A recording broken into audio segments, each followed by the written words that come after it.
It was fire too. Yo, welcome everybody.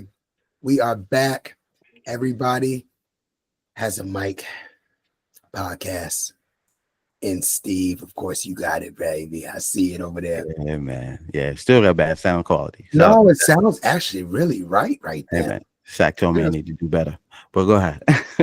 Dang, man, I can feel your vibrato in there. But yeah, man. My name is Mo. I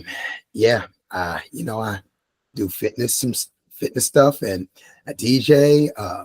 Motivate You One is the Instagram. Motivate You is the TikTok. It's too many apps, man. It's too many apps. Switch off of me, Justin. Let's go. What's going on, everybody?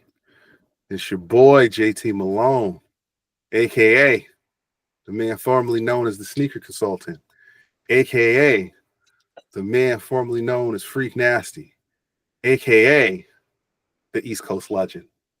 Every day I wake up, I choose violence, people. Never forget that. Don't come for me. Take your head and show it to you before you die. Go on, Steve. Yo, what's going on? It's your boy Stevie B. I'm Mr. S.B. on my social media, whether that be Instagram, and I am also LXB Galleries on Instagram for my artwork and my energy. As always, I'm happy to be here with my fellas. I'm not choosing any violence. You would have to have a mirror to show them when they die, by the way. And so that's just how ill I am, bro. I can show you your head when you die. That's it. That's East Coast legend shit. That's a special power. Legendary. But I'm always here for good energy, good vibes, lots of laughs, and the real. So let's get it going, man. As always, welcome to Everybody Has a Mic. Let's go, money. All right, guys. All right. So this is something that I waited on. I wanted to drop it last week, but we'll talk about it right now. All right. Let's talk about body positivity. I repeat, Steve. Yeah, body positivity. I saw you look. I saw you like where are you going with this? Man, really be trying to get me canceled out here. But keep going. I don't think I'm gonna. Okay, let's talk about body positivity. Oh shit. Yo, okay, so we're gonna talk about body positivity. So I don't know if you guys know this guy. It's a influencer. His name was Derek Jackson. Oh, yeah. Yes, I know exactly what you're talking about. I sent it to you. Go on. So Steve, to refresh your mind on who Derek Jackson is, Derek Jackson was a panderer to the ladies. Mm-hmm. He always got paid. Yeah, he got paid to the bank to lie to women. Pandering. He lied to the ladies online. So he pretty much said, he always talked about how men were not men and they were dusty, and if they're cheating, they're not for you, and they're this and that. The man should be doing this and the man should be doing that. And he never put I remember. Mm-hmm. Yeah. He never wife in the hat. Yes. He never put any responsibility and accountability on the ladies. He always do it on the men, right? And we knew a dude like that. We know a dude like that ain't ish. We know it, right? 100%. We already know he ain't ish. But the ladies love to hear, a guy being men not being accountable and being roasted instead of themselves being, put to the fire. Mm-hmm. So long story short, the guy was cheating on his wife, and his legion of ladies didn't know what to do with themselves. Like it was like fire and brimstone talk. They have no clue because they bought them books and everything he was selling. It was like Dave Chappelle skitting the black white supremacists, where he was actually the KKK member, but he was blind. He was blind and he had the mask. And he's like, y'all want to see my face? And they're like, no. And the people are like, yeah, show your face. He's like, you want to see my face? And he turned off the face and he was a black man and they all start exploding. It was on that level. So pretty much Derrick Jackson cheated on his wife, fell back, faded into the darkness, wasn't doing content like that. This man appears maybe 2 weeks ago. He was working out. He dedicated himself to the gym, and he put a video picture up about himself, big up in himself for working out just hard and stuff like that, body positivity, He looking like the Hulk at this point. He big. Oh, word? Oh, now, yeah. Wow. Yeah. Like no shade. He did a good job. Yeah, like if that's what he was going for. He did a good job. Yeah, over like 300 pounds of solid muscle. Like for real. Yeah, he looks like a pro wrestler type dude. Like he's big now. I gotta look this up. If I say it, this is Justin ain't hating either. No, I can't hate at all. He put the work in. That's my question, fellas. You see how we're big up in him and giving him love? Yeah. That's body positivity, right? We giving him love. Now, the ladies online had a different feeling and went on his page and was blasting him. Yep. And they were saying, well, I'm not really feeling that. I'm not really liking that. Oh, but that's a little too big, blah, blah, blah, blah, blah. Like they were going off on his, like in his comments. These women, these are the same people that he was big up in and pedestalizing, right? And what he did as a comeback is he didn't say one word. Probably the greatest comeback I've ever seen in the history of the internet. Go on, Mo. It's up there. Yes, it's up. It's 2025 too fresh. He really did. This he getting a trophy right now. Steve, this man went into the people that were talking crap about him, went into their profiles, screenshotted the picture, sent it right back to him. Yep. All the ladies that were talking crap about him, he screenshotted their picture and sent it right back to him. That's it. And of course he got called sassy for doing it. I thought it was sassy. I thought it was the most classy thing he could have done. He didn't say a word. He just snapped the picture and sent it right back to him. BB shot, buckshot, all of they looking crazy. People looking crazy. No dedication of nothing. Black Pee Wee Herman chicks. It was wild, bro. So bottom line is, and then the ladies got mad at him. So, well, he doesn't come at the guys like that. Well, the guys were never his fans. Exactly. The guys were never his fans. Y'all were his fans. You lived long enough to be the enemy, man. Yeah, you live long enough to see yourself be a villain. Yeah. But anyway, the reason why I'm bringing this story up is body positivity, fellas. Is it only for women? Is that only for women and not for men? Especially when it comes to online presenting yourself. Now, think about it. Think about the comments of ladies. If the ladies put a picture of themselves and they lost weight or they have a bikini picture on and all the ladies flooding their comments of positive energy. Is it the same way with men? The same thing? Is it body positivity the only for women? Let me know, Justin. You started off. I have something to say though. Well, go ahead. Body positivity is fake with women too, and I'm about to put it into perspective. We all have seen the people online that they do the videos and they do the street interviews or whatever. Yes. And the one of my favorite street interview questions that these young boys have been asking the past couple of years to these women: how do you feel about Lizzo? Lizzo's so beautiful. She's such a positive influence. She's got such a great body. She doesn't need to lose weight. She doesn't need to do any of that to get a man. She's perfect how she is. The same guy, after the woman gives that answer, says to her, you know what? I think you kind of cute. You look like Lizzo. And the women get mad at him. Yes, they do. You're trying to be funny? What you mean I look like Lizzo? You just said she was beautiful. Oh, shit. You just said her body, and it's, you know what? If people don't believe, Google it. It's out there. It's multiple, hundreds of videos of women being asked how beautiful is Lizzo's beautiful, and they big her up heavy. And the dude turns around and say, you know what? I think you cute just like Lizzo. That's why I approached you. And they be ready to fight, bro. There's women who throw hands at the interviewers. Not the same interviewer, different interviewers doing the same thing. And they get mad.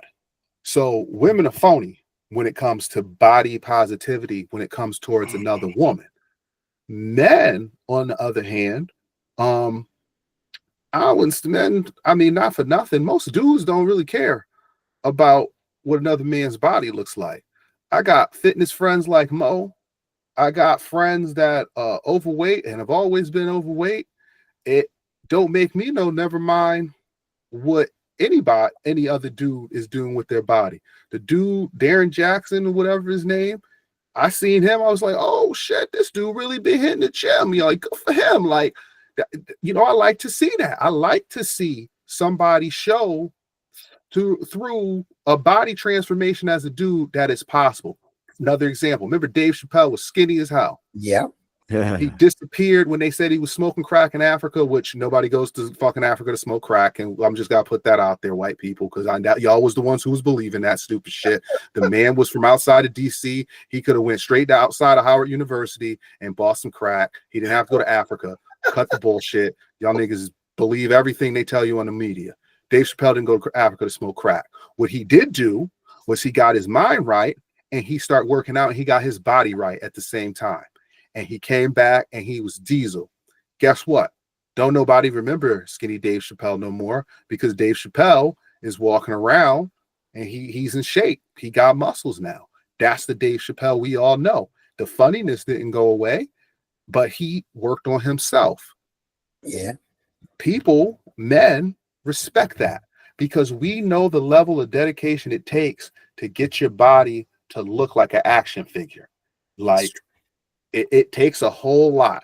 When I was in high school, I used to do a bunch of crunches because I wanted a six-pack like Tupac. Yes, sure. Real talk.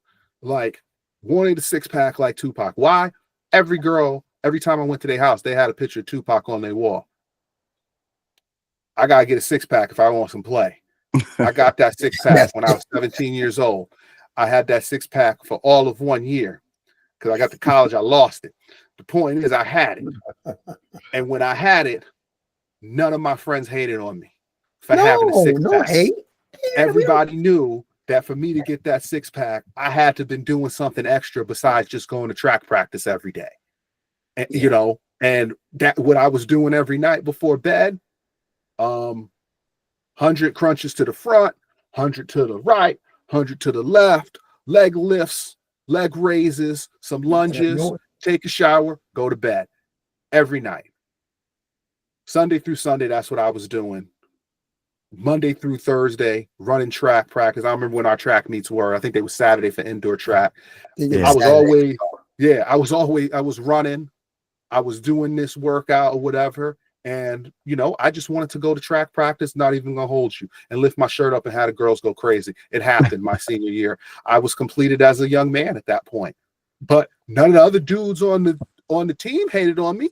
Steve was on that team. Steve was like, I got one too. What you saying? He showed his. Zach had one. Zach showed his. Sporty showed his. We was just showing off because we liked the reaction we was getting from the girls. All the dudes all was like, good work. Keep it up. Keep it up. You know what? You're doing good. No hate. I think it's real genuine. No hate. Yes. No hate. And I had a few years ago where I was swimming in the pool. I was doing Krav Maga. I was lifting weights. I was playing basketball at the gym. And I had lost probably 20, 30 pounds. And I wasn't a big dude. I've always been a skinnier dude. But, I got older, dad bod, all of that, life, office job, sedentary lifestyle. And I lost mad weight. I seen Mo at my cookout. Mo was like, yo, what you been doing? I told Mo what I was doing. Keep it up. I used to do Toastmasters. Hadn't seen a couple of the people, older gentlemen. And this every race of men at this point, at this club. And older gentlemen in their 60s, they're like, Justin, what are you doing? Tell them what I was doing. Keep it up. It's going to serve you right when you get to be my age. Keep it up. Keep that focus. Keep that. Again, black, white, Spanish, Indian, every man gave me props for getting my body in shape after, putting on the dad weight or whatever, the pregnancy weight, because men gain the weight too during the pregnancy. The women ain't eating alone unless they're single mama, but that's another story. Point that I'm making is, when you a man and you put that work in the gym, other men give you props for the work you're putting in. And that's what I've always seen. So body positivity exists with men. I think it's fake with women. Steve, hit us. To segue to, I think that it is body positivity is an equilibrium from all sexes. And the reason why I say that is because it's also toxic in the man community too. Because if you out here in these streets and you ripped up, nobody thinks you're natural. I forgot about that. Nobody thinks you're natural. But that's another thing, Steve. That's what a lot of people said, or in his big, they were like, he's juiced up. Juiced up. Butt cheeks is getting penetrated with the juice. You know what I mean? You on that black powder. You injected it into your abdominals. You know what I'm saying? You're trying to hide and put it in between the crevices of your toes. That's how it is. The juice true. For the dudes. The dudes hate because they be like, damn, big, bro. Juice. Steve, I'm sorry. That's you, Steve. Steve, it is you. Steve. You a hater. It's Steve. I'm telling the story. Steve, come on, Steve. I got to. So back when I used to work out, we went to Planet Fitness one time. Steve there we was go. with me. Zach could co-sign this story.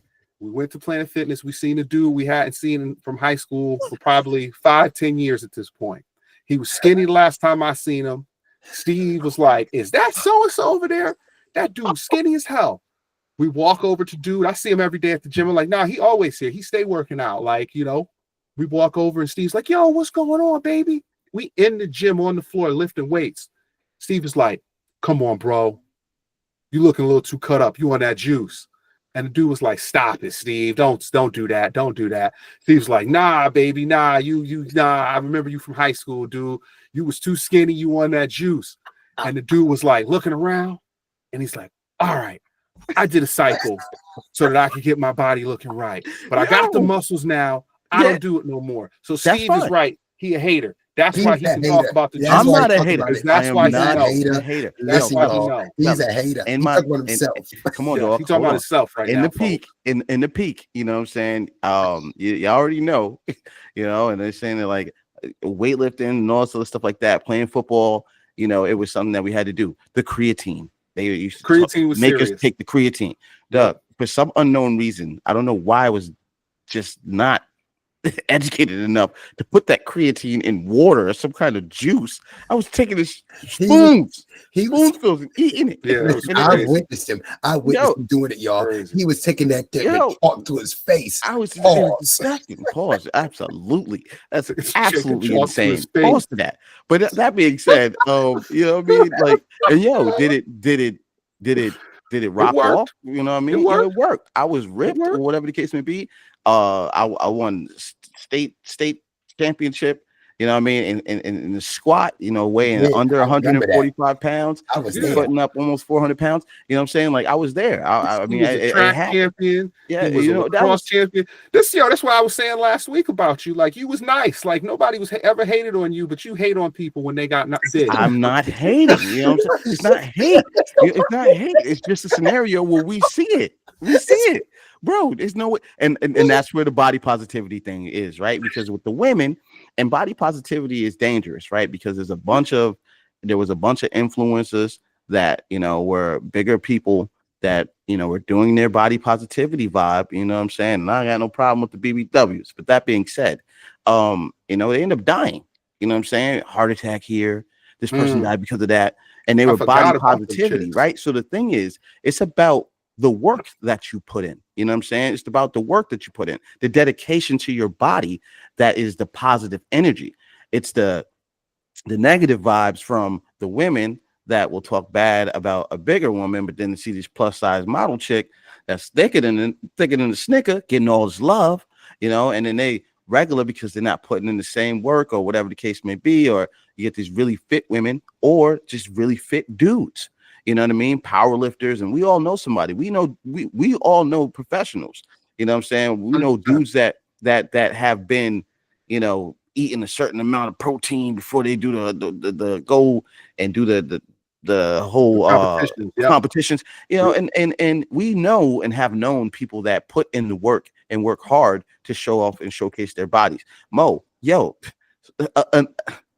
elite, I'm saying it to the world, an elite spin class instructor. You know what I'm saying? You had a transformation since high school as well. And you know what it does and has done. Wendy's King at one point. With the Wendy's King, honey mustard and chicken nuggets every day, bro. Yeah. He made that transition. I didn't see it was coming. Junior bacon cheeseburger. Anyway, nobody hated it when he did it. We was all about it. But the transformation is crazy because you put in the work and you worked with purpose. So it can be a double-edged sword. It can be evil from all specters of life because people are going to hate on you regardless. You know what I'm saying? You could be as natural as God knows what, and somebody sees you in the streets and be like, "Yo, what you on?" You know what I'm saying? And that's Steve's just how it works. Say, what you on?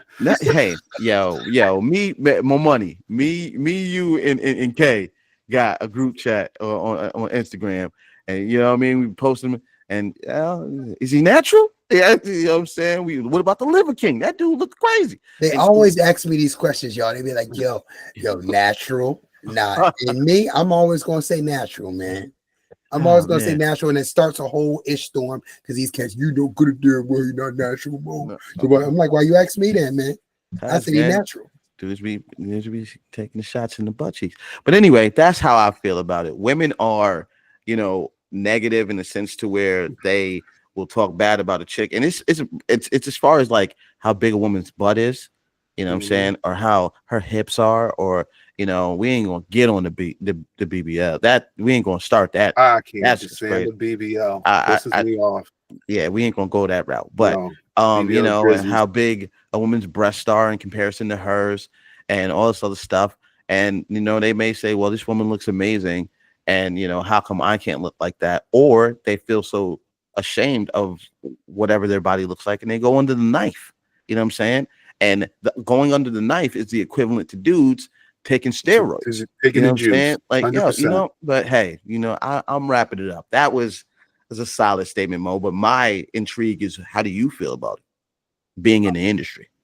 I'm happy y'all said what y'all said. So, because you're gonna give me a couple of things to say. So, Steve, what you're saying is with the steroids and performance enhancing medicine. and how it's like shunned upon, if you say somebody's juiced up, that means that they didn't work as hard, right? But we still know that they did put in work in the gym, correct? Yeah, you got to lift. We know you still got to put in some work in the gym, even though it enhanced you, right? True Life, I'm on steroids. Remember that? My man was killing it. True Life, I'm on steroids. My man was killing the gym. Oh, yeah, I do remember that. Yeah, pushing that weight that he couldn't even believe. As soon as he got off that cycle, struggling. Well, that's the problem. That's the big problem. And that's what I'm saying. You know what I'm saying? So, yeah, you putting in the work, and I respect your dedication. But in the same breath, if you benching the whole gym because you got drugged up, it's like if you could jump from the foul line and do a 360 windmill because you decided to take some performance enhancement, them drugs, and you just nice than everybody else. No, I ain't saying nothing about LeBron. Yeah, not all right. That's the rumor. They said about Tiger Woods too, though. So yeah, he went into the gym crazy. His trainer was like, "You need to stop." He's like, "You're fired." Yep, that's wild. He blew out his knee. You still fired. So pretty much.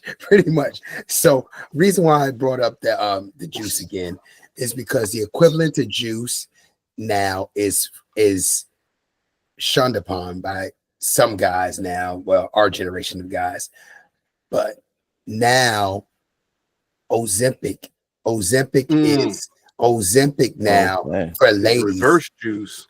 Yes, and that's for the ladies. Is they're happy about it. So the way we shun the roids is how they celebrate the Ozempic and how quick it is and the lack of work and the laziness of it. So they're all looking to get, not all, but most of you want to use Ozempic so bad. You know how many doctors is turning them down, women down? I don't do that. So if you're here to ask for Ozempic again, I'm not doing it. I've heard doctors say it. So it's the reverse. So Ozempic now is that drug for not just women, but women. A lot of women want to use it. They want to have a flat ass so bad. It's so weird. They want to have a wall ass so bad. They want to look like a 10-year-old boy. Don't ask. They do. They want to look like a 10-year-old boy. I'll give you two names that it ruined some great thick old woman. Jessica Simpson was thicker than a Snicker. She took it. She look her up now, Steve. She looked crazy. Who the girl from Memphis with the guitar? Nashville. I knew you were gonna bring her up. I knew. I was following her. I don't like country music at all. She had the song. I got a heart like a truck. Everybody remixed. I got dumped like a truck because it was, and she looked crazy now. She do look like she 12 years old with that flat ass body. It's terrible now. Yeah. I'm pretty sure she don't sell no records no more. Her body looks so bad. Listen, all I'm saying is I'm not gonna talk about all the ladies. But let's just say, listen, the new Caucasian persuasion, if you have they want to look like a little boy. Listen, they want them bodies. They want them bodies. I'm telling you, they want their neck to have no neck. They want to be like, because I guess that's what their men like. 120 or less. That's what they looking for. That's what they going for. 120 or less. Yeah, they want to look like a stream beam, and they want to look like they're starving Marvin. So that's the drug for them. And that's the candy that they use. So again, body positivity, I think, is more genuine with men. More genuine with men, because if we see some results of somebody losing some weight or working out in the gym, we're gonna really be like, "Yo, you look great." But there's dudes rocking Ozempic as well. Like, look at Bus. Absolutely, absolutely. Bring up but look. We have a different way of it. Ozempic to us still, it's still steroids. It's still, we don't look at it as like you've achieved. We don't look at it like that. To me, and I don't know about you guys, to me, Ozempic is for the diabetics, is for people that need the drug to survive. That's somebody, you're taking that away from somebody that actually needs it, is prescribed from a doctor. You are taking that from them. Yeah. What is wrong with you? So you can look like Skeletor. Yeah. So pretty much, I think more. Yes, there's body positivity with women in social media. So they'll blow up the girls' messages. What do they call reply? Yeah, in the comments. Yeah, they'll go in the comments and say, "Girl, look at you. You're beautiful. You're this, that, and the third." They do all of that, and meanwhile, they're all, not all, but a lot of them are in competition with each other. They will go get them surgeries. They get in their breastlet. Yeah, I don't know any. You can light a match right now, and you're gonna see at least 50% of women running because they're gonna go melt, man. They'll melt. Face cut up, Botox. They have Botox parties. They look like the Joker. With the face be all tight, it's crazy. Yeah, can't be out in the sunlight. Can't be out in the sunlight. Lips be looking all extra crazy. It's crazy. I hate that. Can't be out in the sunlight for 2 weeks. Got to recover from the breast surgery, this surgery. So, I mean, but they did it for themselves. You're not doing it for like the man. I don't know who you're doing it for. Themselves and their friends to compete with other ladies. Yeah, and then they find out, which is a running joke with a lot of women, natural women online now, is y'all chicks is running the DR to get your BBLs, and your man gonna cheat with a BBW that got a natural body at the end of the day. True. True. So that's the whole thing. Is like, so if a guy posts pictures, as we saw Derrick Jackson did, he got bombarded with a lot of hate from the ladies, but a lot of ladies probably won't even post or say good job to a guy online. They may do it in private, but they won't do it publicly like they will for women. Very true.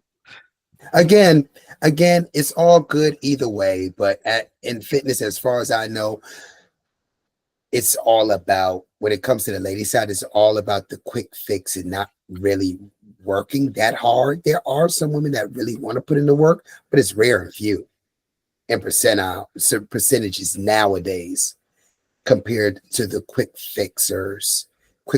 Again, body positivity, I think it runs in both sexes, just a little bit different. I think there's genuine body positivity, and then I think it's fake love. Next, let's do it.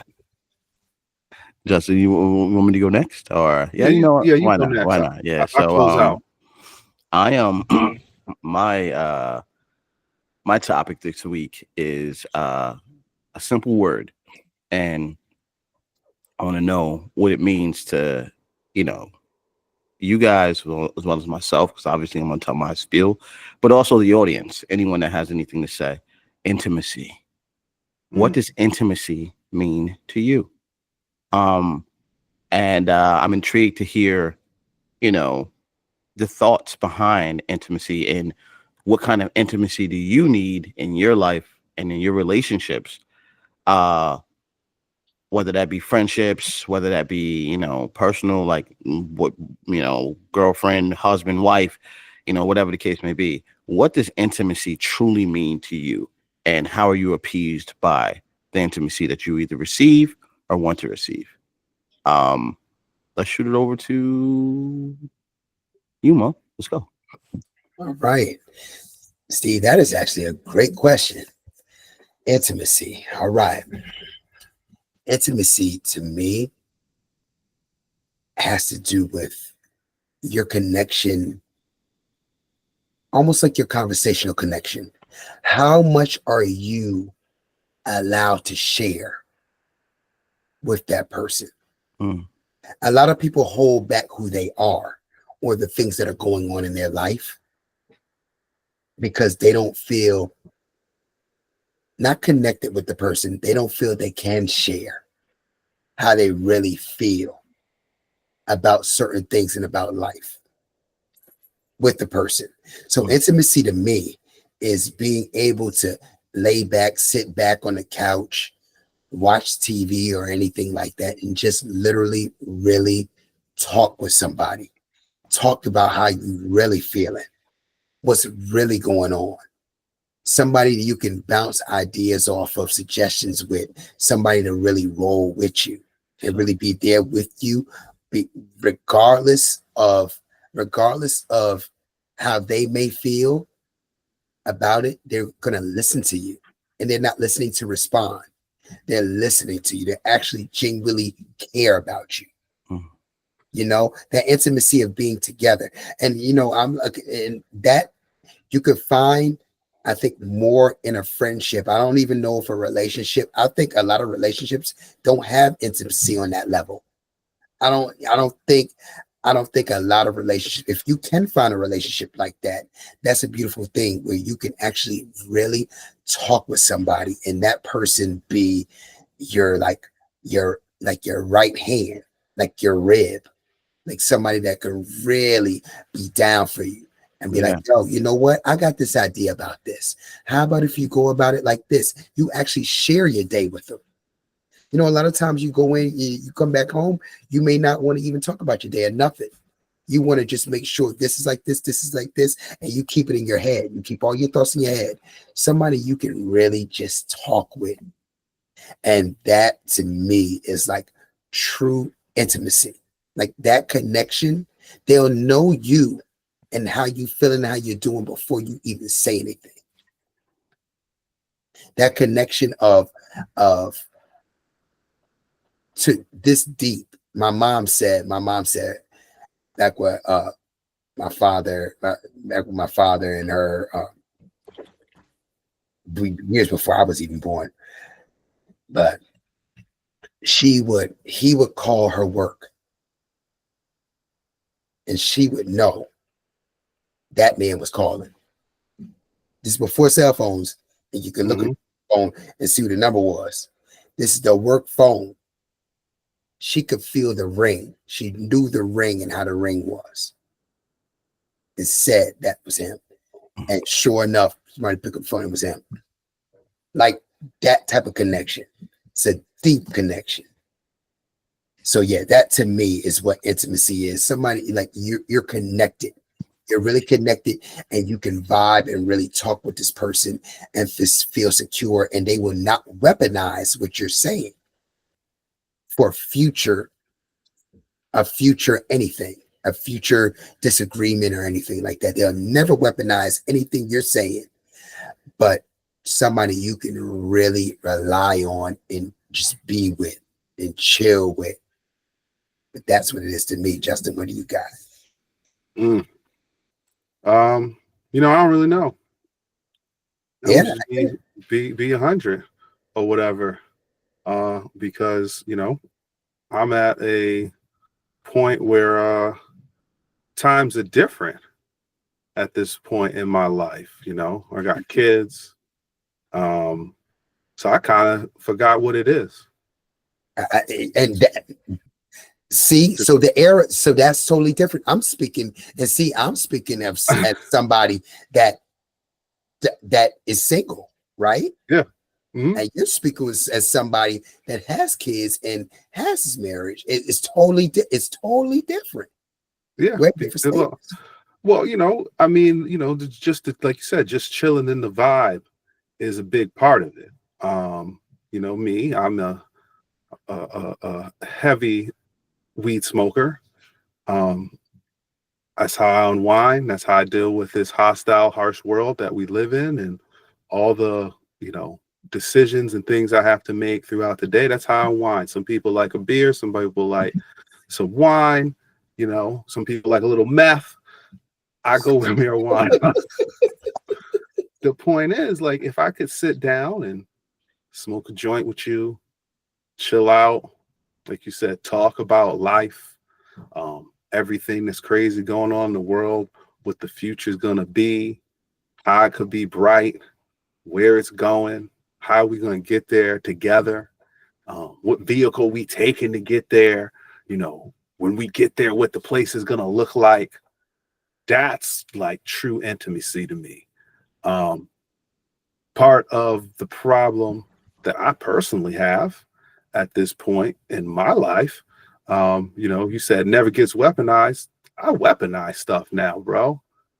When it comes to my life, bro, because you know, life is hard sometimes, and you know, when it comes to, like I said, intimacy and stuff like that, the world is already beating you down enough. You need to have that person that you can open up to and you can talk to, and you don't feel like you're being judged, and that you feel comfortable even having a conversation with or whatever. But real talk, that not for everybody, but that sometimes it goes away.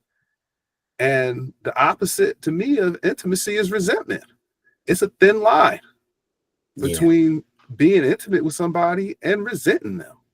100%. And you know, it is what it is at the end of the day. But you gotta figure out how to toe that line or whatever to keep, you know, a relationship strong. And you know, at the end of the day, a lot of outside noise can disrupt your intimacy. And you need a person that can literally, you're their headphones. They put you on to block out the noise and everything that's going on in the world. It's supposed to be your peace. That's probably what I would say intimacy means to me. Peacefulness. I'm supposed to be able to just be me. I don't care who you are. everybody has a persona. Everybody is not. Busta Rhymes can't be rah rah rah all the goddamn time. Like, I'm sure at some point he sits down and he just wants to chill. He just wants to have a normal conversation. I'm trying to think of somebody else. Old Dirty Bastard couldn't always been a wild boy like he was. Because if you here, prime example, you don't have that many baby mamas and women who fall in love with you if you always running around acting crazy like that. There was something about that man that these women were falling in love with enough that they want to have his children. You know, the intimacy about, I mean, it could have been the money, Steve. I see your face over there. It could have been the money, but he had the pipe game. He pipe game, true, but intimacy. You know, it's part of intimacy to get there. You can't just pull your pipe out and chicks want it. It's true. You pretty much. I've never seen that. That wasn't on a free website or a Ron Jeremy flick. Like, that's the only time I've ever seen. Not free in all states. Free Florida. Yeah. It's not happening for normal men. So yeah, man, intimacy this is a deep question, because if you don't have intimacy in a relationship, what you got? That's what I'm saying. Is it even a friendship anymore? Do you have a roommate now? The intimacy goes away. What do you really have in a relationship? And, like I said, in relationships, you told that line, intimacy goes away. People feel a certain way. And, I'm a real one. I've had situations in my life where it has gone away, and I have built up resentment because it's like, what is going on here? I thought we was close. I thought we was together. I thought we was a team. What happened to all of that? Where is it? You got to find it. That shit get lost like Waldo. That's crazy. And it's up to both parties to find it again. It ain't just on one person. Whatever got you to be to where you at, there was something there. Whatever keeping you in your situation, you got to find it, basically. You got to find it and you got to keep it. Because once you got it, it can go away in a second. So you got to make sure, if you got some good intimacy with a person, stay open with that person. Keep that person close to you. Because guess what? The rest of the world wants to see you fail. I don't give a fuck what people say. You're right about that.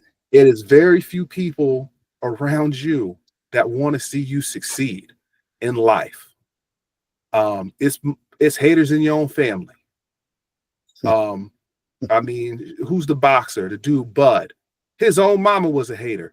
He one of the greatest boxers in the world right now because she used to bring people to kick her son's ass. Told him that he could never win. Never win. You never gonna be a champion. His own mama. Mom beat him over the head and gave him the drive to want to be great because she said he would never be. Horrible. Yep. And that gave him the drive, and now he be laying cats out on the regular. But that's my point. When you get that intimacy and you got your person and you feel that's your person, get out your fucking head. Keep that person close to you, because that's the person at the end of the day, when shit goes left, that's going to be the motherfucker standing at your right and have your back and make sure you good on all aspects, emotionally, financially, whatever you need, physically. That's the person that's going to hold you down. Turn your back on that person and see how that person treats you. You ain't going to like it. You're right about that. Steve? Solid. And from both perspectives, dead on, because obviously, the subject is based upon everybody else's personal intimacy. When I was younger, I thought intimacy was mostly physical. I allowed myself to indulge in and want to indulge in physical contact, when it came to intimacy. But as I've gotten older, I've come to the realization that the true intimacy is something that my man, K/phenomenal poet, had wrote a while back, and it's called give me 1 second, I gotta pull it back up. I apologize. It's called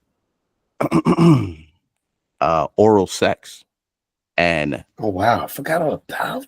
that being said, that poem was phenomenal because it talked about how you can have intimacy via words and connections and conversations and in-depth, meaningful you know banter between you and whether it be someone of the opposite sex or even friends. You know what I'm saying? Intimacy, which I've learned more recently, is deeper than just a physical. It's actually it's a stimulation of growth, as far as you being able to connect with the person. You look forward to having that conversation, or look forward to having that let's watch a show night, or hey, let's go out and let's go to dinner, or let's actually date while we're in this whatever amount of years relationship, and find out who we were when we first started. And that is an aspect of failing relationships. It's an aspect of prosperous relationships, is the level of intimacy that they have and share between one another, because it means so much more. I feel like intimacy, from a physical intimacy, from mental stimulation, is the soul of a relationship. If you're able to share that intimacy throughout, the endeavors of however long you and this person are going to be together, whether that be a friendship or a bond that you have with a person, or you're married, girlfriend, boyfriend, whatever the case may be.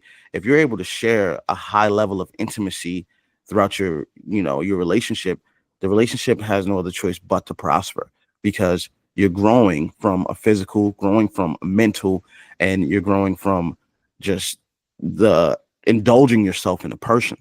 And that's what's most important. So, how I feel about intimacy now as a 41, almost 42-year-old man, that, when I look back at a 20, 21, almost 22-year-old man, is completely different. When I was 22, I was trying to clap cheeks every opportunity that I got.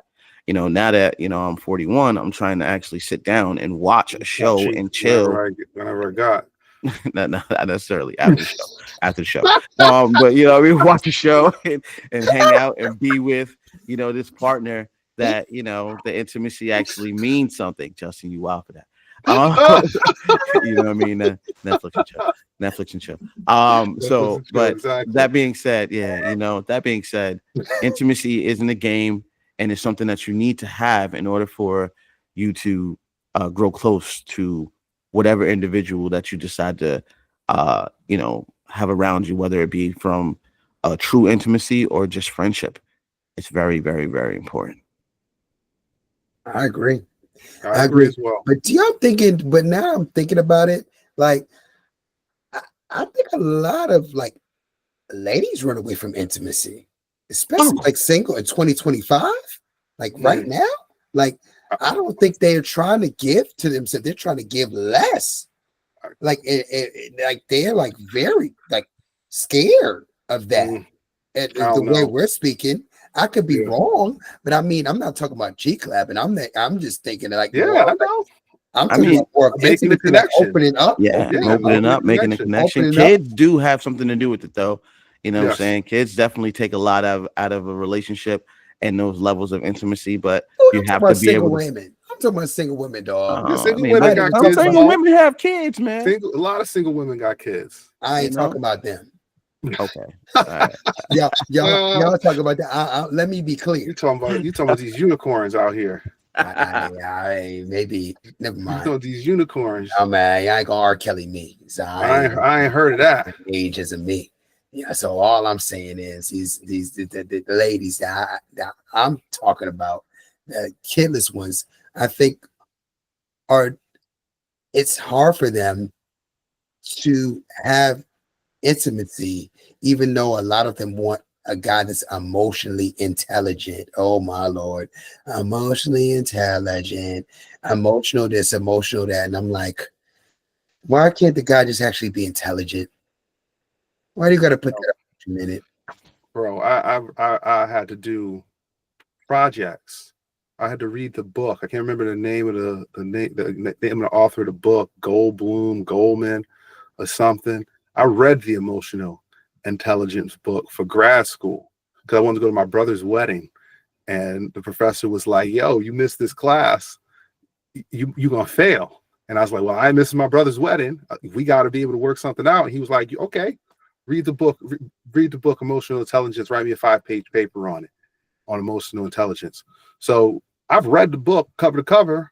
I got 100% on the paper.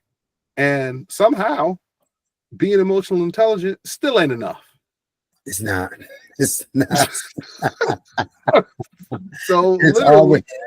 yeah, I'm kind of expert on it. I wrote a whole paper on it, and it still ain't enough. So it's almost reaching. So it's always reaching to the next level. So emotional intelligence isn't enough. So it's like you can say emotional intelligence, and then, but you kind of like you hide your intimacy hand. Yeah. I mean, I understand where y'all coming from when you're talking about ladies with kids. Mm-hmm. I get that, but I mean, what does that really have to?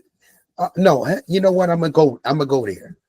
Come on, go there. Say it, because somebody got to say it. What does that have to do with your intimacy? What's this? Yeah, intimacy. You said your intimacy kids have to do with your intimacy being cut. No. You got to separate that.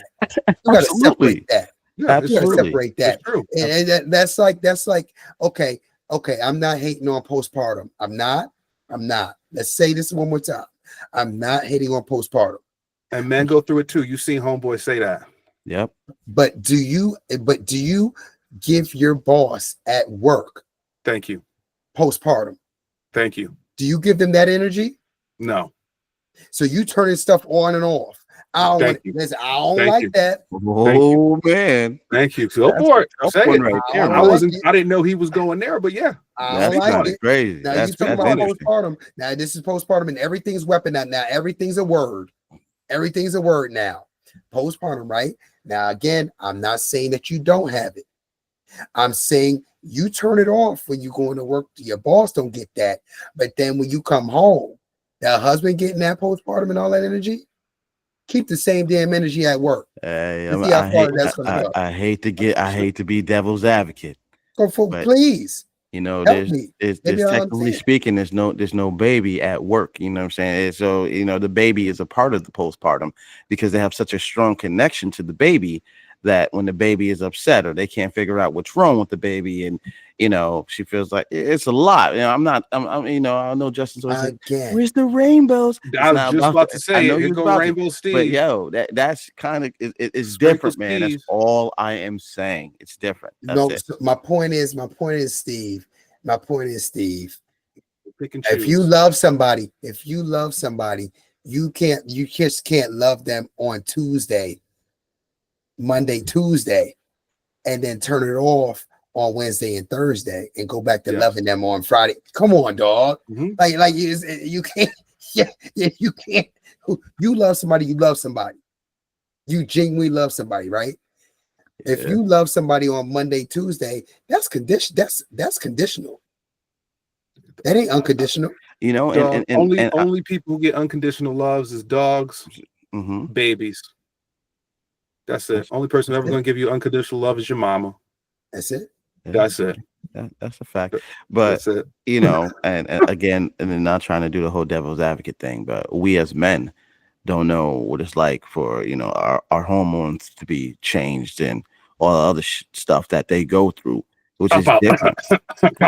It's been happening for millions of years. Get your shit together, ladies. Hey man, I'm not a woman, but I don't want to be due to the stuff that I hear that they have to go through. You know what I'm saying? But we're not doing on that, man. We're not doing on that. We're not doing well. I'm not trying to do the one that, you know what I mean? I'm not trying to poo-poo on that. It's tough for them, I'm not saying it's not. It's tough for black men too in America. Yes, thank you. Do they pitch on us? Do they give us any grace? No. No. Go to Figure it out. therapy. Go to Yes. therapy. Yeah, but Yes. isn't that what we Yes. talked about originally? How, as for men, you seen the thing on online, and we had to have seen it. It happened maybe 2 weeks ago, where the dude was talking about the spokes with the wire, and he was like talking to his wife, and he was like, I have this wire here, and she got the camera on in his face, and it's Oh like, my yeah, God. and he's I'll like, subscribe to that I man. lost, 40 years of this wire. I mean, I've been had it for this amount of time, and this amount of my life is gone. And she made a joke about the Jets, you know what I mean? And Yes. he kind of He got was up about and to walked cry. away. He was, because he He gave was his life. crying. But in the same breath, Yep. we as men sometimes, and not sometimes, we as men go through a scenario where, we're told to suck it up and do what you need to do as a man, right? It's a So duty. Our job is not it's a duty. What I changed. said, Our that's job is episode not 1. changed. It's Our a duty. Our job, It's a we're going duty. right back to episode 1, Steve. It's Our a duty. jobs haven't changed. Yes. Our role hasn't changed. You want Women's something that does roles not change. exist. Yes, they want something that does not exist. Period. Especially now you're with social media, they see too much, and will Yeah. see other ladies with these different things going on, and then their mind goes here. It's more. Yep. It's not more content. It's not content with like I'm blessed to have this. And again, we're not talking about all, because again, when we speak about ladies, I know we have to say not all. Yes, I it's know it's y'all not can say all, men. but I it's know a y'all can lot. say men, and we will know you ain't talking about us. We don't need to have a. And also different- it's based on our experiences. Again, you're watching 3 people, and we're talking about our experience and what we've lived through. So again, argue with don't yourselves apply- in the comment. Yes, If it don't apply, keep it moving, because we Just talking let it about what fly. we done went through. let it fly. If it don't approve, please Yeah, let it fly. keep it a buck if you tuck. I know.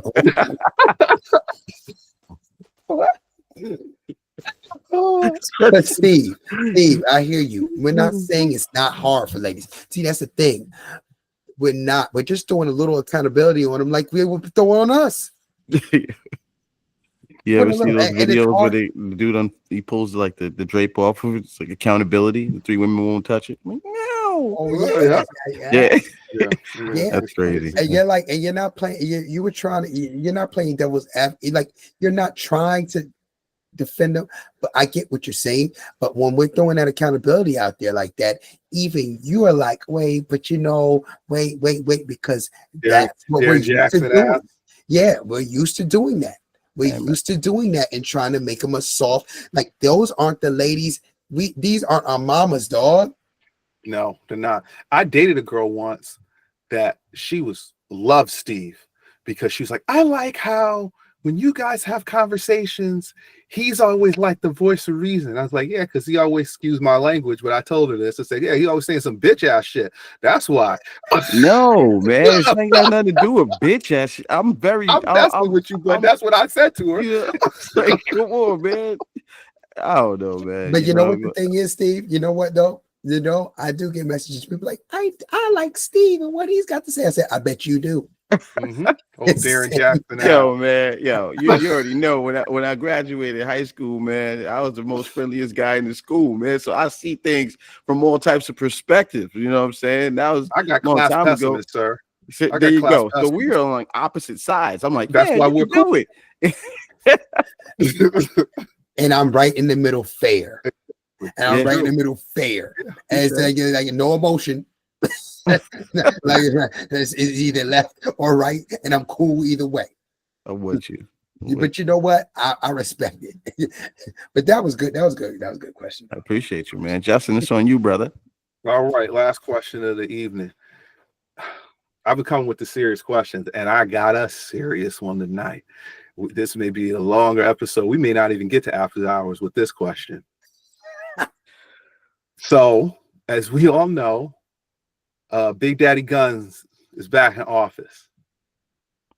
First thing Big Daddy Guns did when he got back in office is he repealed, with an executive order, the 1965 Civil Rights Act. I'm about to name y'all some names of people who died for that act. Please do. We lost Martin Luther King Jr. We lost Medgar Evers.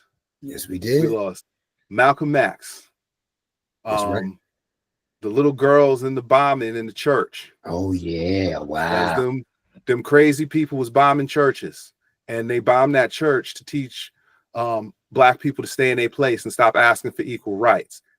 Emmett Till hollered at that girl, and they killed him. That was an equal rights. That was a civil rights issue. Also, but what most people don't understand about this Civil Rights Act and it getting hold is, you know, everybody just associates it with black people. The biggest recipients of what is it, DEI benefits are white females. I knew he was going there. As usual, they are. They were the biggest beneficiaries of DEI. It's not a game, it's the truth. You can look it up if you don't believe me, it's the truth.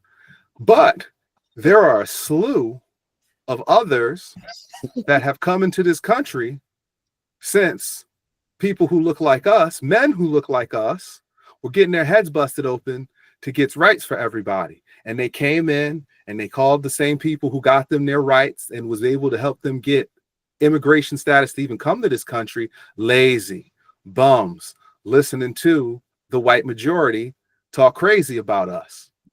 Well, there's something that has been said for years in our community. And, you know, I don't like to call black people or people in general niggas, but it's a whole bunch of people. Because guess what?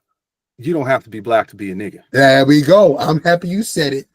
All right. You don't have to be black to be a nigga. Oh. But it's about to be a whole bunch of people that's about to get their real nigga wake up call. Mm-hmm. White ladies, Latinos for Trump, Asians for Trump, Indians for Trump, whoever you was, whatever you came from, and you want to disassociate yourself from the real, the people who helped you get your money in the first place.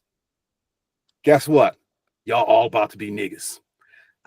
I need y'all to tell me how y'all feel about Big Gun's daddy repealing this 1965 Civil Rights Act.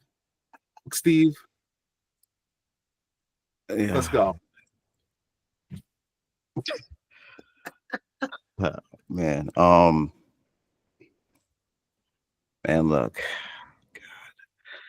God. Man, it's so tough to talk about because it kind of gives me a little bit of anxiety about how angry I am about the United States in general. Speak And on it, man. That's what we hear. That's what this is for.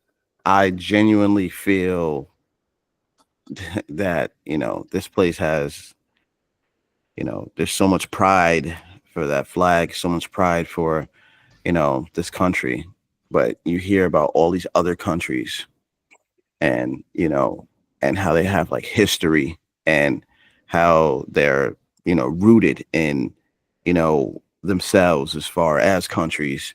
And then you think about us and we're just rooted in bloodshed of our own people being owned, laws that have been written that when they were written, people like myself were not even considered, you know, higher than the dogs or the animals that they owned. You know what I'm saying? 3/5 of a man. So as an African American gentleman, you know, I do educate myself on, you know, a substantial amount of information. And yes, you know, I do have friends from all types of races or whatever the case may be. And I don't necessarily oppose my information and what I do know about myself and the people that, you know, I surround myself with as far as family or whatever the case may be. But we've been treated really bad since the existence of us being here, dating back to, you know, or referring back to some of the episodes that we had earlier. So I'm sickened by it, to be honest with you. I have a son. He's 9 years old. Damn.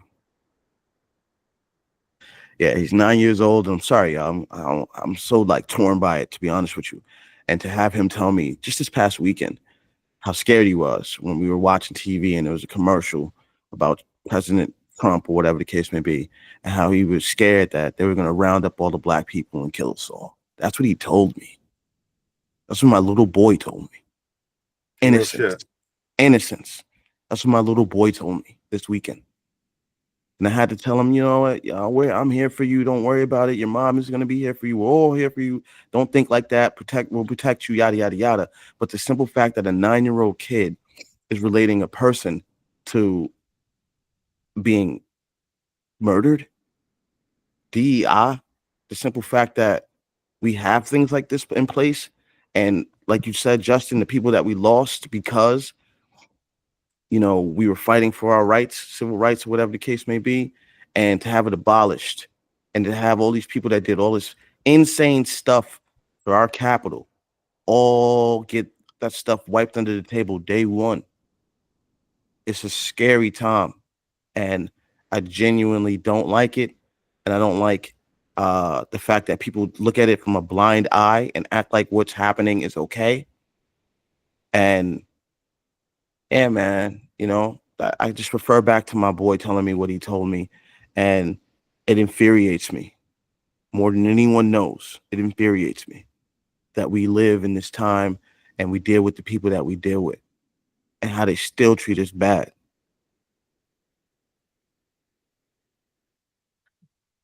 That's all I gotta say, bro. Money. The silence. The silence. Do y'all notice the silence? Do you notice the silence right now? That's a lot of silence. Ooh, wee. It's silent now. You can't hear anything now. You hear that? Nothing. It's silent. No social media, right? No, nothing defending anything. Silent. It's like everybody went into the darkness. Silence. When you stay silent, y'all, when you say silent, people, that tells me everything about you. When you don't speak up, it tells me everything about you. This is bigger than, and I will repeat this, this is bigger than just abolishing the amendment. This is people voted for their money so bad. People want their money so bad, and they will wipe you and you and you and you up out of here for their money so they can go on another vacation. Yep. So they don't have to pay more taxes. So they can keep a little bit of dollars for the next year. That's how much people care about you. People have shown me that they don't give a damn about nobody but themselves, and they'll start crying and crying when the problem comes to their door. They don't worry about your door. They may act like it, but they just don't care. That's America, people. Mm-hmm. What I say about America last week, land of the free, I don't think so. Land of the dusty. We doing that. I don't care. We doing that. Dusty shirt, yeah. America, y'all, is dusty as hell. And they prove it every time. Show me I'm lying and I'm flying. But I ain't flying nowhere. That's just, I don't want to be on private. That's a whole nother story. But this is what it's about, people. It has to do with money, honey. Big Gun Daddy is back in the building. And them guns is about to go up. What that dude do? The Proud Boys, he let the guys out on pardon the dudes that were fighting the cops, Insurrectionists, right? insurrectionists. Yeah, let them all out. Or one of the main dudes. One of the main. I forgot his name. The Puerto Rican cat with the butter teeth. Well, yeah. His teeth is buttery, bro. Them shits is yellow as fuck. Talking crazy. He wrote and said, I'm going to get a whole bunch of guns. First thing he says and sends out his tweet, that's the first thing he's going to go do. Yo, Steve, how long have I been telling you to get your guns? How long? How many years? A solid 10 to 15 years you've been telling me to get guns. Which I'm not for, by the way. But hey, you know what I mean? I guess it's all right, right? But guess who got them? I got you. And that makes sense. But, you know, in the same breath, the simple fact that I know for a fact that if you know, people of color walked up on that White House, on that Capitol, it would have been an absolute massacre. Oh yeah. Go back and look at what happened a year earlier when the Black Lives Matter protesters were in DC and the riot squad they had in front of that Capitol versus when all these Proud Boys and, you know, the Oath Keepers, because I keep up on all these cats. Y'all ain't hiding from me. I know who y'all is. Y'all ain't fooling me. You got guns, I got guns. What's good? We can do this. Like, I'm not afraid of none of y'all because y'all hide behind each other. Y'all, I was in a fraternity. I know how these cats roll. They got to jump people. They don't do fair fights. Absolutely. So I got something for you. And, you know, it's not a threat. It's a promise. Like, for real, I got something for you. You could tell Logan that. Come to my house. I got something for him. I'm not playing games with these people. I don't know if you're done, but I got something for him. Don't worry. Go on. I got something for him. Bottom line is this, y'all. From all the silence, all the quietness that you're doing, you're scared to say anything now. Just remember this. Look into my face real good. I can't wait. I'm smiling now because I want you to feel how it feels to be black. It's going to bust your ass. I can't wait. All this DEI, all them taking away all these right. Watch how it affects your ass. 100%. I can't wait. I can't wait. I can't wait. I can't wait to see your ass burns suffer. me up. And the sad part is, and I'm not a person that loves to see anybody suffer, but you're gonna have to feel this ish. You're gonna have to feel this ish this time. Your ass is gonna feel exactly what's going on with these what he's signing and what he's doing. You gonna feel it so bad because your ass has been benefiting off the backs of our asses for too damn long. I mean, you gonna feel it now. I can't wait. Oh Lord, what is it they doing? Medical professor. Oh, Hercules. I can't wait, boy. So I'm gonna sit back on that. I don't got nothing to say. I'm gonna be and look, and just like you're silent, I'm gonna be silent. But it's smirk though. Yeah, it's about to be real in these streets. I'm gonna start my thing off like this. I am not suicidal. I have no death wish. I don't want to kill myself because things I may say will ruffle some feathers and they don't like a black man with an opinion. So again, I'm not suicidal. I don't take pills. I smoke marijuana. I don't OD on heavy drugs. So if something ever happens to me, play this back for everybody. I'm not suicidal. I don't do heavy drugs. When it comes down to it, time to wake your asses up, Black America. I know a lot of y'all we told you Kamala was the person. She was the gatekeeper. She was keeping this type of craziness from happening. To be real, all the shit was a facade anyway. These people that own these multi-billion-dollar corporations, they wasn't hiring you no way. DIE or not. That's true. I got the degrees. We talked about this last week with the glass ceiling. The Jay-Z said the higher up he goes, the less of us he sees. And I think he also had a quote saying less is more or something like that. That's rich, that's rich nigger talk. Not nigga, that's rich nigger talk. That's the man from in front of the house at Django Unchained.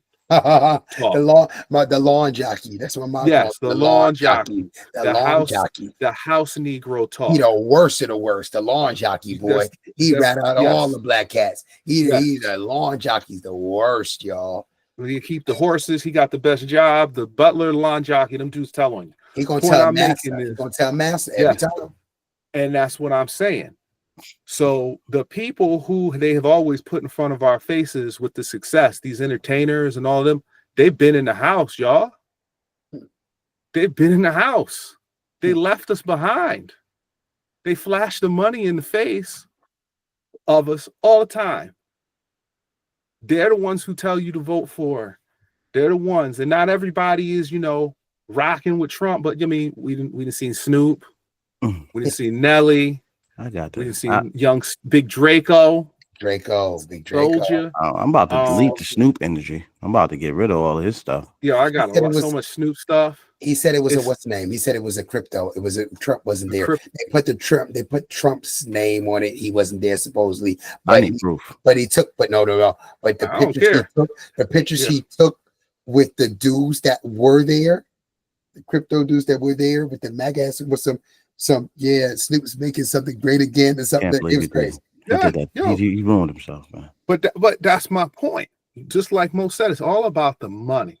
All the people we just named, they're in it for the money. They want to be in the big house with the massa. Oh yeah. They was already, let's just be real. They all have record deals. They was already used to being slaves. They like that. You keep it a buck real fast. Like, let's be real. That's what they all like anyway. Where I'm going with this, it's time to wake up, Black America. We don't got no allies. Stop playing this shit. You roll with person of color. All them Latinos voted for this man that didn't overturn the things that our grandparents fought to get. Overturned it in front of your face. They try, still try. I talked about it after hours, trying to steal hip hop in front of your face. They literally just took something that your ancestors built and let it get wiped off the face of the earth because they don't care about history, not realizing that them loans that they want, they not getting them now. You want to move in that neighborhood? You ain't moving in that neighborhood now. Oh, you want that job? You ain't getting that job now. I was at a major pharmaceutical company and they start talking about how they was thinking about getting rid of DEI because they don't feel it's necessary anymore. Mm-hmm. And this was before Big Gun Daddy was in office. About 6 months ago, they start talking about they don't think they need it and that they're basing it on a meritocracy. Don't hire your nephew no more then. Oh no, they don't do that. Not gonna do that. Billy got to get his job. But that's the point. Nepotism. So we sitting, people are sitting here mad about the bill getting overturned. Your life ain't changed at all. You know what changed about your life? The neighborhood that you live in, the hood, was actually a thriving neighborhood when your grandparents lived there. But because y'all wanted to kumbaya and hold hands with the others and ride on the front of a white bus, you gave up the black bus company. You wanted to go eat at the diner where the white people was at. You lost the black diner. And there's been a few older civil rights people that come out recently and said when they finally got a chance to go sit at that diner in the middle of downtown, it was one of the worst meals they ever had in their life. I bet it was. So and I'm going to straight up say it. This is coming from somebody who was married to a white woman. And I am telling y'all that at the end of the day, segregation ending was the worst thing to happen to black people. get your shit together now. We gonna start investing in ourselves now as a community because we ain't gonna have no choice no more. Banks wasn't giving us loans like that in the first place. In the first damn place. So now it truly ain't gonna happen. Oh yeah, no, it's over with. That's over with. It's over. So keep going to the club, keep getting your seafood boils, keep running to the brunches. If this brunch spot they love the ain't owned by somebody who look like you, it's time to stop going. It's time to put your money where your mouth is. All y'all Democrats out there who you so mad and you so outraged about everything, y'all motherfuckers was paying to see Megan Thee Stallion twerk for a presidential campaign and you surprised you lost? Cut the bullshit. You did it to yourselves. You did it to yourselves with the fucking niggerdom that y'all was running around doing. That was wild, though. That was wild. Like, come on. Like, you have, all you black people who voted for Trump, this is what you get. All you motherfuckers who went to see Megan Thee Stallion at a presidential fucking speech, this is what you fucking get. You should have demanded more from your fucking candidate than a goddamn Megan Thee Stallion concert, and maybe you would have got more goddamn support from people, and this wouldn't have happened. Like, let's just talk real for a minute. Y'all just want to twerk and party and club, and now y'all, oh, woe is me, woe is me. Guess what? You wasn't getting that car loan anyway. You wasn't getting that loan for that house anyway. And if you thought you was because of some DEI shit, who want to be the only one? Not me. Ain't nothing worse to me than being a token and listen to people make jokes that are highly offensive.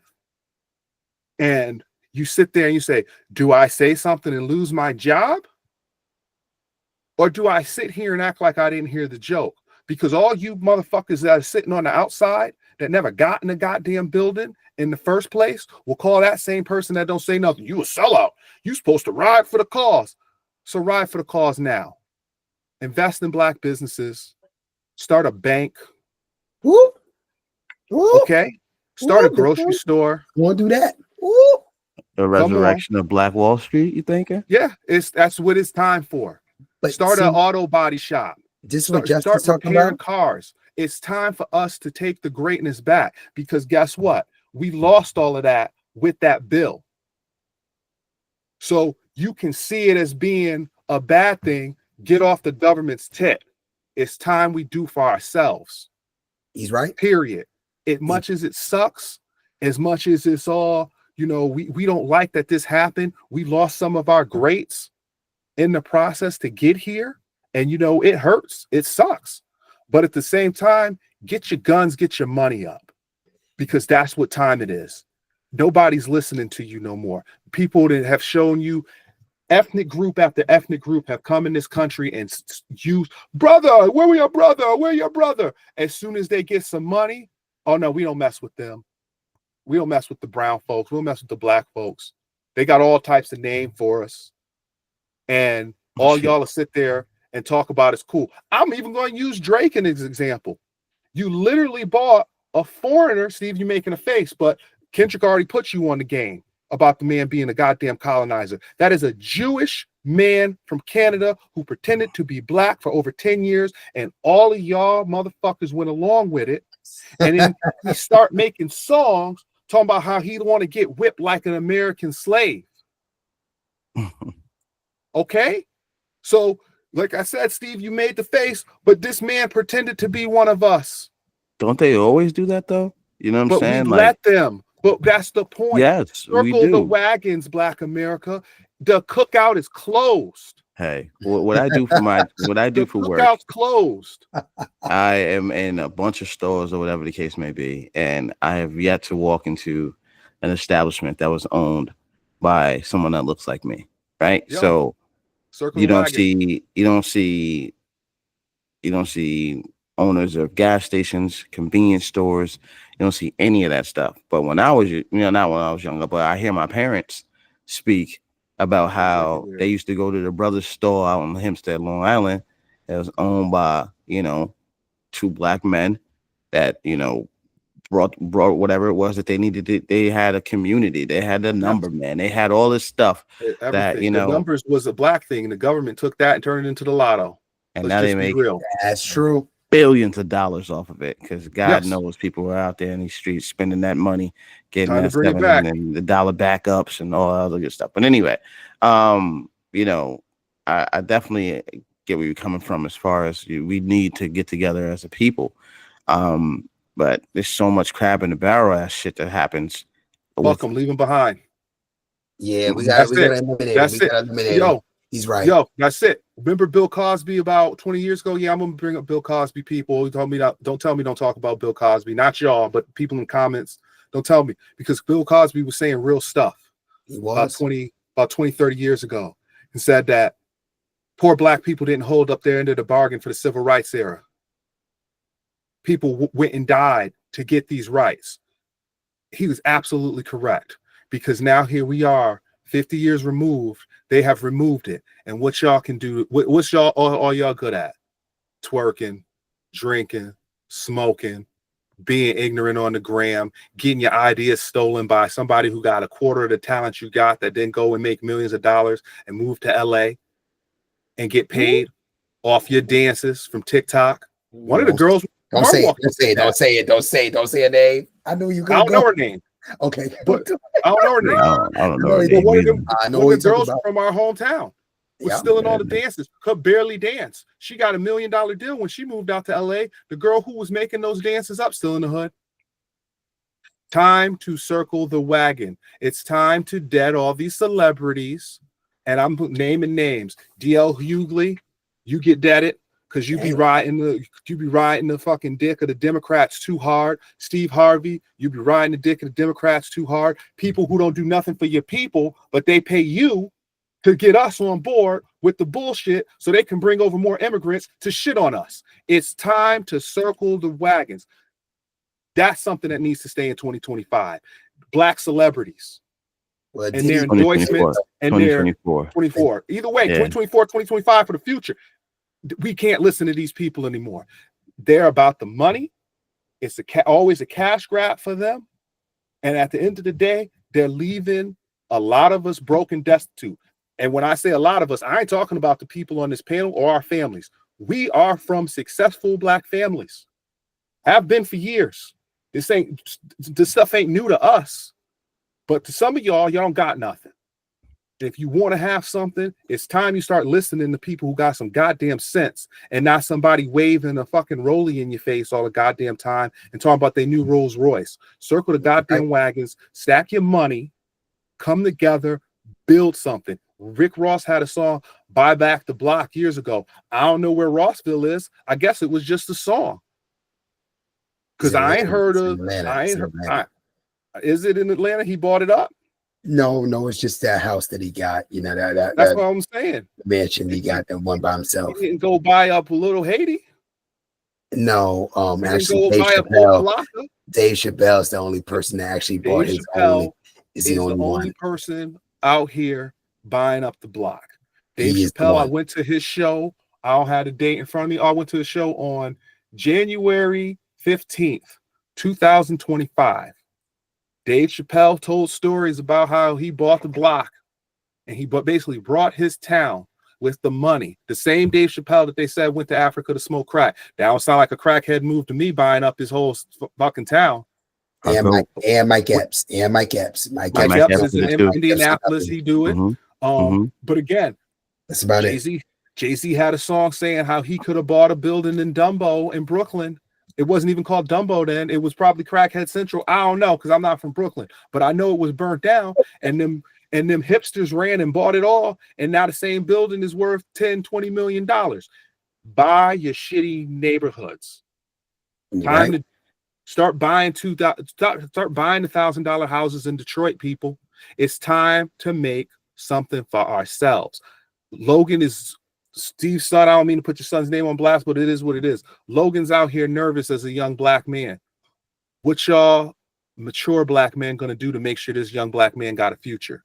You're gonna sit here and cry, and you're gonna talk about how evil Donald Trump is and the white people, and they want to set us back and they want to put us into slavery, or we gonna click up and we're going to get the guns and the money, and we're going to say, you come over here with the bullshit, you ain't going home no more. You are disappearing in this neighborhood because it's no longer, you no longer is going to step on us. You no longer are going to kill ours in the streets. And if you killing ours and you look like us, it's time you start telling on these motherfuckers. Get them out your neighborhoods. Get them out. It's time to build. It's already been destroyed. It's time to build. And if you don't know what that means you are what is you, an 85%er? Because 10% got the knowledge, they don't share it. 5% got the knowledge, they share it with everybody. Mm-hmm. I've been a 10%er for too long. I got the knowledge. It's time for me to start sharing it. Mm-hmm. And that's real talk. Again, I'm not suicidal. I love my family. I would never do anything to harm them. I don't take hard drugs. But this is what time it is, people. Circle the wagons. Get your money up. Get your guns. Because the Oath Keepers got them. The Proud Boys got them. The KKK gonna come back. Neo-Nazis. Yeah, they ain't never left. The skinhead. But I'm saying in public. Oh, yeah. They're gonna come. They already been marching down the street. You see them marching down the street. It's time to stomp them out. Stop with this. I'm recording. Oh, you're talking nigger this, nigger that. Fuck them up. Fuck them up. It's time. Show them what time it is. Fuck them up. Stop fucking playing this kumbaya shit. Martin is dead. He followed the beliefs of Gandhi, and Gandhi was a racist. Get that through your head too. Oh man. It's time. I'm not suicidal. I love my family. I don't take hard drugs. Let's end the show. Before we end the show, breaking news. I have to read this. A Republican House member just introduced a bill to amend the Constitution and allow President Donald J. Trump to have a third presidential term. What? I knew it was coming. A member of the House wants President Donald Trump to have a third presidential term. The new bill, if signed into law, would allow anyone elected president to serve for a third term. Right now, only two terms are allowed. A Republican House member introduced a resolution to amend the U.S. Constitution to allow President Donald J. Trump and any other, I repeat, and any other future president to be elected to serve a third term. Circle the wagons. Representative Andy Ogles of Tennessee introduced the measure days after Trump was sworn in for a second non-consecutive term in the White House. The 22nd Amendment currently bars anyone from being elected to more than 2 terms. You I knew it was coming. Me? Are you kidding me? I did not just hear this breaking news on this podcast. Are you serious that they're trying to do something so absolutely hideous? I don't even know what to say. January 23rd, 2025. Circle the wagons, families. Get your guns. Get your money up. Invest in your nephew who got the dream to start a car wash. You read about that man. You read about that. Invest in that girl who want to start the nail salon. Send her to nail school and invest in her business. It is time to circle the wagons. It is time to rebuild the community that we let get broken by integrating into a burning house. Martin Luther King said, I feel I integrated my people into a burning house. And as soon as he start talking that money talk, they killed him. I am not suicidal. I don't take hard drugs. I love my family. These are disclaimers because I might go viral and I'm not trying to have people gunning for me. Because if you shoot and you miss, I'm coming for your whole family. And that's I choose violence. That's East Coast legend fucking energy. Money. Send us off, money. I would definitely send us off. So on that note, people, I know that was a lot that we just got. We talked about our longest episode, I think. Possibly the longest episode, but guys, you have to understand that we need to get together and be together. And again, if you don't want to be together, that is fine. You can leave. But we do need to start building a community again, whatever that means, and I'm talking about bigger than just black, white, green, or brown. We need to start building a community again. And if you know what that means, I repeat, if you know what that means, then we're right here. We need to start building a community again, person by person, and we need to really, just like JT Malone was saying, invest in the success of our kids, of us, and we need to start building because no one else is going to do it for us. Nope. Ain't nobody coming to save you. Nobody.com. And on that note, y'all, this is another episode of Everybody Has a Mic podcast. What's this episode? What the hell? 7. Episode 7. 7. Oh yeah, episode 7. A magic number. We talking a lot of big shit on this episode. I love it. Yeah, I love it too. And you know what? Peace out, everybody. Much love to you. And you know what? We're just gonna keep doing what we do, and we'll be dropping breaking news, I guess, as it comes out. We just gotta get on here days on day. We just gotta keep on coming in daily and talking about stuff. Because you know what? In the immortal words of my boy Alex Williams, please be safe out here. Be safe until the next time. Hey, I'm gonna tell you like Conway the Machine say. I don't tell my friends to be safe. I tell them stay dangerous. Okay, time to get dangerous, people. Stay right. Real in these streets. Stay dangerous. Stay ready. And we out. Peace.